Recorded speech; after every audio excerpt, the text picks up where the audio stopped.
औज़ुबिल्लाहिमिनश्शैतानिर्रजीम बिस्मिल्लाहिर्रहमानिर्रहीम। नाज़रीन मसमीन, आपको राजा हारून मास्पर टीम का सलाम। आज हम ऐसे इशू पर डिस्कस कर रहे हैं जो मैं समझता हूँ इंसानी ज़िंदगी के साथ जुड़ा हुआ है। 30 मार्च को एबटाबाद की union council block circle Bakot में एक अफसोसनाक वाक़या हुआ। आबादी में तेंदुआ घुस आया, जिसकी वजह से लोगों में खौफ हरास पैदा हो गया और लोग उसे मारने के लिए खेतों में पहुंच गए। और इस हवाले से जब जो शख्स जिसने मारा चीते को, वो ख़ुद भी ज़ख्मी हुआ, इस वक्त अस्पताल में है, इस्लामाबाद के अस्पताल में है। लेकिन बदकिस्मती से महकमा वाइल्ड लाइफ ने उस मजरूब जो ज़ख्मी हुआ है अब्दुर्रहीम साहब, बुज़ुर्ग शख्सियत हैं, वो अपने ख़ानदान को, अपने इलाका के इंसानी जानों को बचाने के लिए तेंदुए पर उसने हमला किया और उस पर मुकदमा दर्ज कर दिया गया। न सिर्फ वाइल्ड लाइफ की तरफ से उस पर मुकदमा दर्ज हुआ है, बल्कि उसके दीगर जो फैमिली मेम्बर दो हैं, जिनमें एक उनका बेटा है, एक और अजीज़ है, उस पर मुकदमा दर्ज किया गया है। आज इस हवाले से हम बात करेंगे। हमारे साथ यूनियन काउंसिल पलहक के साबिक तहसील मेंबर भी हैं और एबटाबाद के मुमताज़ कानूनदान हैं कि उनसे ये बात जानते हैं कि कानूनी तौर पर इसकी क्या हैसियत है, क्योंकि ये कानूनदान होने की हैसियत में हमें बेहतर बता सकते हैं क्या FIR जो हुई है वो दुरुस्त हुई है या गलत हुई है। अस्सलाम वालेकुम अंसर साहब। वालेकुम सलाम साहब, आप यूनियन काउंसिल पलहक से हैं, आप सबका तहसील मेंबर्स भी हैं, तो आप कानूनी पेचीदगी के हवाले से बताएं। पहले तो ये बताएं, ये चीते को जो तेंदुआ था वहाँ पर कैसे मारा गया? बाज़ लोग ये कह रहे हैं कि जंगल में जाके मारा गया है, बाज़ लोग ये भी कह रहे हैं कि चीता गांव में आया, लोग उसको भगा कर खेतों में लेकर गए हैं। क्या जंगली जो चीता था, तेंदुआ था, उसको मारना क्या किस हालात उसमें, क्या आप बताएंगे? वालेकुम सलाम। और सबसे पहले तो मैं आपका न सिर्फ प्रेस क्लब एबटाबाद का बल्कि जनाब राजा हारून साहब आपका और आपकी इस जुमला टीम का मशकूर हूँ कि एक अहम नौइयत के मामले पर जिसमें इंसानी जान को तकलीफ़ पहुँची है, ज़ौफ़ पहुँचा है और वो तकलीफ़ बाकी लोगों को तकलीफ़ से बचाने के लिए पहुँची है, उस अहम इशू को लेकर आज आपने ये प्रोग्राम ऑर्गेनाइज़ किया, जिस पर मैं आपका और आपकी टीम का मशकूर हूँ। दूसरी बात, ये वाक़या कुछ यूँ हुआ कि 30 मार्च 2021 की सुबह और दोपहर का दरमियानी वक्त था कि एक तेंदुआ आबादी में दाखिल हुआ, जिससे न सिर्फ बच्चे बल्कि ख़वातीन और बूढ़े भी मुतासर हुए कि वो शोर शराबे की आवाज़ आई और खौफ व हरास की कैफियत पैदा हुई। तो उस पर चूँकि वो जो जगह थी जहाँ पर इस चीते को देखा गया या जहाँ वक़ूआ हुआ वो, और जो जिस महल्ले में दाखिल हुआ उसमें तकरीबन 100 से 150 गज़ का फासला है, इससे ज़्यादा नहीं है। महल्ले में दाखिल होने के बाद जब शोर शराबा हुआ तो उन लोगों के शोर शराबे की वजह से वो तेंदुआ जो था वो नीचे की तरफ गया और वो भी वो जाए वक़ूआ पर जहाँ पर पहुँचा गया तो वहाँ पर 3 महल्ला जात कालोपाड़ा, अंदर शेरी और मोड़ा पलक, इन 3 महल्ला जात के रास्ते का वो जंक्शन है, वहाँ पर पहुँचा। वहाँ पर पहुँचने के बाद फिर उसको जनाब ने वीडियोज़ में भी देखा कि उसको पकड़ने की कोशिश की गई और साथ ही मुतलका चौकी जो हमारी है क्वाला चौकी, उसके ज़रिए वाइल्ड लाइफ के एहलकारान को इतला दी गई थी कि पहले की तरह ये तेंदुआ एक मरतबा फिर आबादी में घुस आया है, लिहाजा आप आकर इसको पकड़ लें और यानी उसके ख़िलाफ़ कोई जो कार्रवाई है या संभालने का जो सिलसिला है वो करें। वो तो खैर ना पहुँचे, लेकिन लोगों ने इकट्ठे होकर उसे पकड़ने की कोशिश की और पकड़ने की कोशिश के दौरान वो शख्स भी ज़ख्मी हुआ और उन डंडू के वार से वो चीता भी, चूँकि जब उस पर गिरफ्त हासिल कर ली चीते ने उस बंदे अब्दुर्रहीम पर, तो फिर उसको बचाने के लिए उसका साहबजादा माजिद या वाजिद नाम है उसका, वाजिद, वो भी चला गया और उसके साथ साथ फिर दीगर लोग भी आए और डंडू के वार से वो चीता वहाँ पर हलाक हो गया। और दूसरी तरफ जब वो शख्स ज़ख्मी हुआ अब्दुर्रहीम, तो उसकी ज़ख्मी होने की पोजीशन ये है कि उसका एक बाजू 3 जगह पर फ्रैक्चर है, दूसरा बाजू भी उसका फ्रैक्चर है, उसके टांग भी टूट चुकी है और उसकी एक आँख तो बिल्कुल ज़ाया हो चुकी है, दूसरी आँख भी उसकी ज़ख्मी है और वो बेनज़ीर भुट्टो शहीद अस्पताल रावलपिंडी में एडमिट है गुज़श्ता हफ्ते 10 दिन से। तो उसके बाद उसको हॉस्पिटलाइज किया गया। अस्पताल ले जाने के बाद वाइल्ड लाइफ के एहलकारान वहाँ पर पहुँचे। जब 2-3 घंटे के बाद वो पहुँचे, मुकदमा दर्ज किया गया है जी, मैं उसी तरफ कानूनी पहलू क्या है, वो वहाँ पर पहुँचे और पहुँचने के बाद उन्होंने उसकी डेड बॉडी ली और फिर अपने प्रोसेस के लिए ले आए।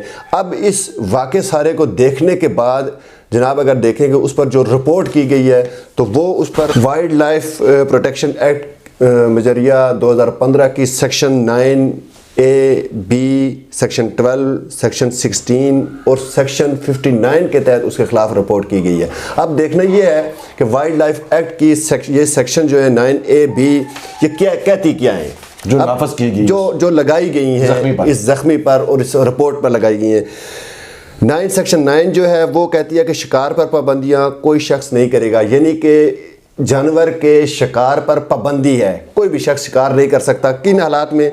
9A कहती है कि जंगली जानवर को shotgun, drop shaper, dead fall, धमाका खेज मवाद, गन ट्रैप, एक्सप्लोसिवर, प्रोजेक्टाइल, बम, गोनेटर, हैंड हुक और इस किस्म का जो आतिशी असला है उसके ज़रिए इसका शिकार नहीं किया जा सकता, जो इस किस्म का मवाद हो, इस किस्म का आतिशी असला हो।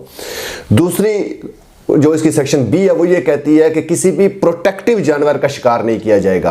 अब अगर इन बातों को देखें, वकूए की वीडियो आप देखें तो किसी किस्म का वो असला इस्तेमाल नहीं हुआ। दूसरी बात, ये प्रोटेक्टिव वाला वर्ड जब यूज़ होगा तो जब ये जंगल में रहेगा तो उस वक्त तो ये प्रोटेक्टिव है, लेकिन जैसे ही वो जंगल छोड़कर आबादी में दाखिल होगा, मलकियती रकबे में दाखिल होगा तो फिर ये कानून उस पर लागू नहीं होता। 9A और B देखा जाए तो वो आबादी में खेतों में था, वहाँ पर एक जगह पर छुप गया था तो खुद लोगों ने जाकर उस पर हमला किया। इसके वाले से आप क्या कहते हैं? ये जहाँ पर छुपा है और जहाँ से इसकी ट्रैवलिंग स्टार्ट हुई है खौफ व हरास वाली, वो सारी जगह मलकियती जगह है, वो जंगल का एरिया नहीं है। झाड़ियाँ हैं वहाँ पर, लेकिन झाड़ियों का मतलब ये नहीं है कि वो जंगल है। जंगल तो बाकायदा उसकी अलग डेफिनेशन है कि या ये इस किस्म की जो सिचुएशन होगी, फिर उसकी बाउंड्री वाल्स होती हैं। और मैं ये भी बताता चलूँ कि जंगल जो है इस जाए वकुआ से मिनिमम 3-4 किलोमीटर दूर है। आप ये बताएं इस पे जो सेल्फ प्रोटेक्शन में क्या करना चाहिए? सेल्फ प्रोटेक्शन में मैं उस तरफ सेल्फ प्रोटेक्शन में हमारा कॉन्स्टिट्यूशन के साथ साथ जो दीगर लाज हैं वो भी सेल्फ प्रोटेक्शन का दिफा करते हुए यहाँ तक कहते हैं कि अगर किसी इंसानी जान पर कोई इंसान भी हमला करे तो उस सूरत में भी वो अपने दिफा में दूसरे इंसान की जान ले सकता है।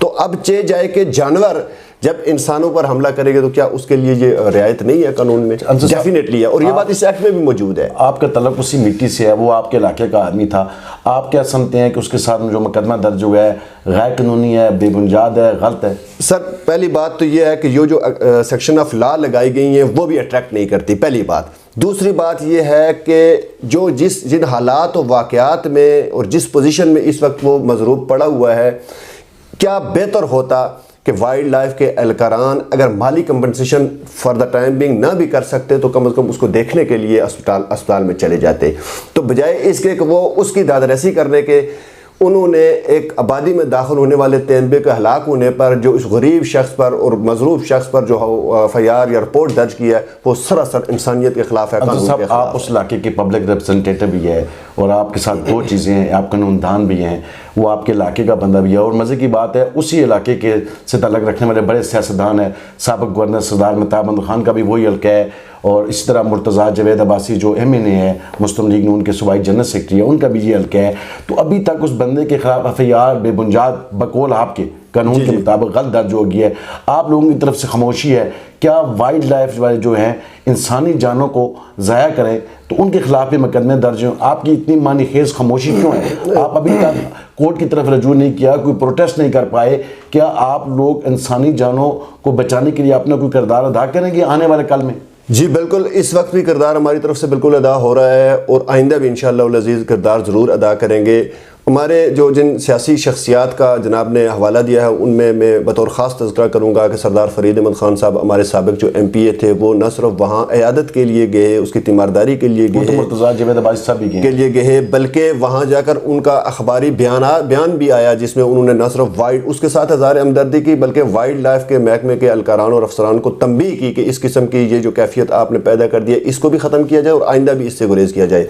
उसके साथ ही हमारे सरदार महताब अहमद खान साहब के फर्जंद अर्जुमन जनाब सरदार शहरियार खान साहब भी अस्पताल में उनकी इयादत और तीमारदारी के लिए गए और वहाँ पे उन्होंने भी इसी बात सब लोग कर रहे हैं। उसके बाद एज एक कानूनी तौर पर प्रोटेक्शन उसके लिए जो उस पर मुकदमा दर्ज किया गया है, एक वो जख्मी हो गया, दूसरा मुकदमा दर्ज हो गया, आप इसमें आगे क्या कर रहे हैं? हमारा लाएअमल ये है कि सबसे पहले कानूनी जो रास्ता इख्तियार हमने करना है वो ये है कि इस जनाब के इस फोरम से और दीगर जो सोशल मीडिया के ज़रिए, प्रिंट मीडिया के ज़रिए हमने अपनी बात आला हुकाम तक पहुंचाने की भरपूर कोशिश की है कि जो इल्लीगली और अखलाकियात से हटकर, कानून से हटकर जो FIR लॉन्च की गई है सबसे पहले तो उसको विड्रा किया जाए और उसको विड्रा करने के साथ साथ इस मजरूब को बाकायदा उसकी कंपनसेशन दी जाए जो एक्ट में बाकायदा मौजूद है, उसकी प्रोविजन मौजूद है। तो अगर तो पहले वो इस तरीके से हो जाता है जो होना चाहिए और होगा इंशाअल्लाह उल अज़ीज़, तो फिर तो ठीक है, हमारे मामलात हल हो जाएंगे, उसको कंपनसेशन मिल जाती है तो हमारे तहफ़्फ़ुज़ात जो है, जो हमारा मुतालबा है वो ख़त्म हो जाएगा। लेकिन अगर वो इस बात पर नहीं करते महकमा वाइल्ड लाइफ के एहलकारान, तो फिर हमारे पास कानून के जो दरवाजे खुले हुए हैं हम उनको खटखटाएंगे। और उनके लिए जो हम जिस पर हमारी मुशावरत जारी है कि चूँकि अभी तो उसका इलाज जारी है अब्दुर्रहीम का, और जो बच्चा है उसका वो भी उसको अभी अटेंड कर रहा है, मेरे ख्याल में 1 घंटे के लिए भी उसको छोड़ने की पोजीशन में नहीं है। अगर वो सेहतयाब हो, जैसे ही सेहतयाब होता है तो हम न सिर्फ उसकी जो लीगल उसके डिफेंस में जो बात है वो करेंगे, बल्कि इस मामले को इलाकाई लेवल पर लेकर हाई कोर्ट में हम अपनी रिट पिटीशन फाइल करेंगे, जो भी ज़रूरी सिलसिला होगा इंशाल्लाह उसकी तरफ हम कानूनी चाराजोई ज़रूर करेंगे, ये हमारा हक है। फिर उसके बाद कानूनी चाराजोई किसके खिलाफ? देखिए जी, ये महकमे के जो महकमा वाइल्ड लाइफ के मुलाजमीन है, जो नीचे वाचर जो होता है उससे लेकर DFO तक हम उनके खिलाफ, उनको पार्टी बनाकर उनके खिलाफ कार्रवाई करेंगे। शुक्रिया नाज़रीन, ये थे अंसर हयात अब्बासी एडवोकेट, जो 30 मार्च को ये वाक़या हुआ था अब्दुर्रहीम साहब के साथ तेंदुए के हादसे में जो ज़ख्मी हुआ, तेंदुआ भी जान भाग कर दिया गया है। इनका ये कहना है जो FIR लॉन्च की गई है अब्दुर्रहीम और उसके बेटे और दीगर अफराद के ख़िलाफ़, वो बेबुनियाद और वाइल्ड लाइफ एक्ट के ख़ुद ख़िलाफ़ है। तो अगर उन्होंने वापस न ली और मज़रूब को कंपनसेशन न दी गई तो हाई कोर्ट में आवाम की मशावरत के साथ हाई कोर्ट में रेट दायर करेंगे। नाज़रीन, मुझे और मास्पा टीम को इजाज़त दीजिए, अपना और अपने अहल खाना का ख्याल कीजिए। अल्लाह हाफ़िज़। बहुत शुक्रिया।